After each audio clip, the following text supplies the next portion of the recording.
It will showcase one of the best interactions between art and virtual technology, allowing audiences to experience the beauty in both. Well, this is one of the new additions to the 2020 of the RMB Online Turbine Art Fair, which will take place from the 28th of August until the 2nd of September 2020.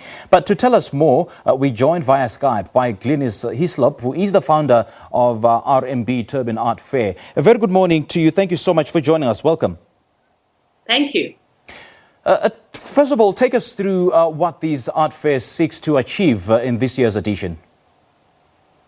Well, we've always had three objectives with our art fair, which is to launch the careers of young artists, to boost young galleries, because galleries are an important part of the ecosystem, but most importantly, to grow the market for art in South Africa. We want people to be able to learn about art in a very accessible way.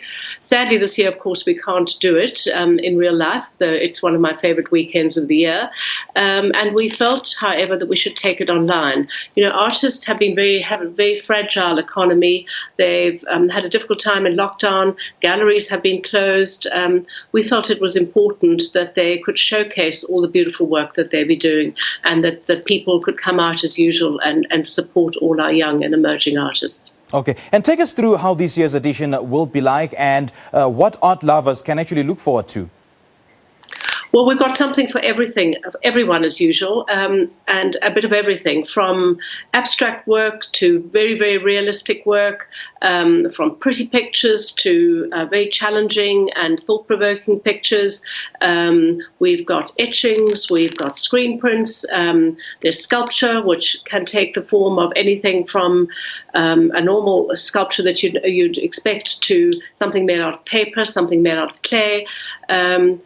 Yeah, there's a very wide variety of some incredibly talented artists. We've got 60 exhibitors, and each of those exhibitors will have their own online platform called a viewing room, and you go into it, and each piece of artwork is there. There are videos of the artist. There'll be text about the artist, maybe even an interview with the artist. You'll be able to see three different views of the art, and go through it in a completely different way to normal, because, as you know, we usually have lots and lots of people, 10,500 people, and it's fun and exciting, and this is a way to engage with art in a very still way.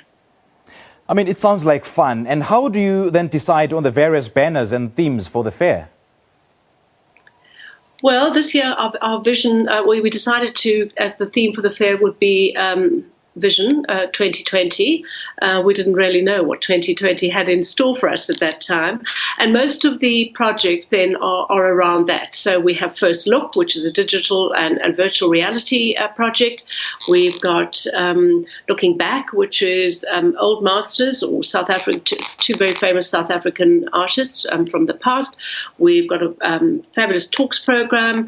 We've got something called Tactile Visions, which is about textile and how art and craft can merge. We've got a wonderful project called Stilled Life, which is a photography project. It was a competition for anyone to enter in South Africa, and we're showing the top 100. It's actually a very exciting lineup this year, and I'm really sorry that it's not real, but online is a great alternative. Let's talk about new editions such as Looking Forward. What does this entail? There's an extremely talented artist who, interestingly enough, has shown many times at the fair in the past. And he's collaborated with a virtual reality practitioner, and they've taken his work, and you'll be able to go in, and particularly if you have 3D glasses, even those inexpensive ones, and go into an immersive world. Now, the fair's artist mentorship program, aptly called the RMB Talent Unlocked, is now in its 6th year. What are some of the success stories that have come from this? This is a very successful. project, the R&B Talent Unlocked. It's incredible how some of the artists who've gone through it, because basically they apply to be part of it and they go through a mentorship program and then they show at the fair.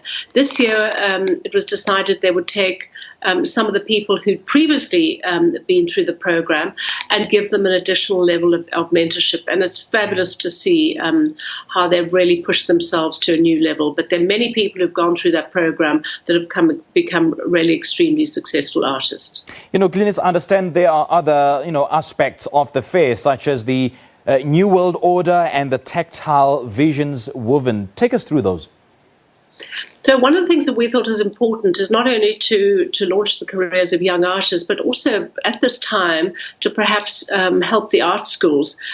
We have lots of talent, fantastic talent that comes up through the university art schools. And of course, they're not able to have the shows that they normally are. So we've given each one of the universities a platform for their masters to have an exhibition.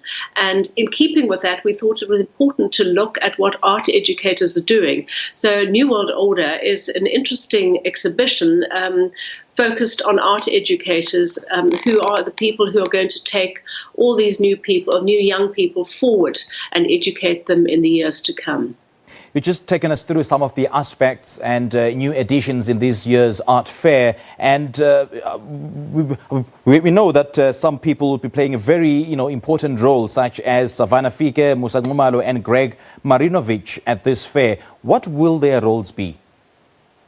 So those three in particular, including Anthea Parkroy, are photographers, although Savannah is from Barca, who supported this project.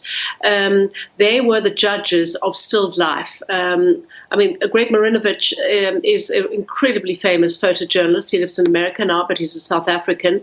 And of course, Musa is a wonderful, wonderful young photographer who has actually both been a curator once at our fair and now has an exhibition currently running at Smack Gallery. Now, back to what you mentioned earlier on about some of the viewing rooms or the viewing booths online. That is, so how will this work? Do you have to log on to a particular site? Register because the viewing rooms are not yet open. Access to the fair this year is at no charge. There's absolutely no charge. So you can either from the 28th just register and log on, or you can pre-log on now. We've actually got an incredible number of people who've registered already, so that they're ready for action the minute that the fair opens. And I suppose there's no limit then to the number of people who will be registering, hey? The more the merrier. We always get about 10,500 people. We're really keen to see what we'll do this year. Okay, so what role does art play in the current stage that the world finds itself in amid these coronavirus? Well, I think that the art can calm. Art can inspire. Art can actually be a reflection of what's happening in the world right now. And that's what's so interesting, looking at the work that these people have created, because it's their own interpretation of either where they are or where we are right now. But some of it's still incredibly beautiful.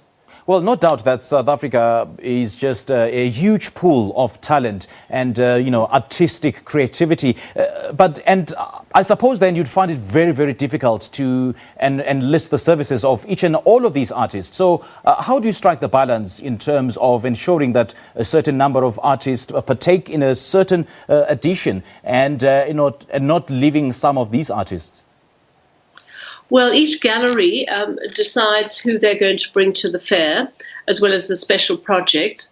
On the online platform, one can search by artists. So there's lots of ways of ensuring that one can see all of them. But as I said, projects like Talent Unlocked are specifically for people who don't have a gallery, artists who don't have galleries, so that we can bring additional people to the fair. Okay, just before I let you go, Glynis, remind us again of the login details. www.turbineartfair.co.za.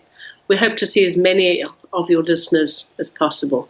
Indeed, and all the best in organising it. Thank you so much for chatting to us, Glynis. Goodbye, thank you. All right, so that was Glynis Hyslop. She's the founder of the RMB Turbine Art Fair, which will take place from the 28th of August until the 2nd of September this year. Now, this fair brings together exhibitors from around the SADC region to present, sell and celebrate artwork.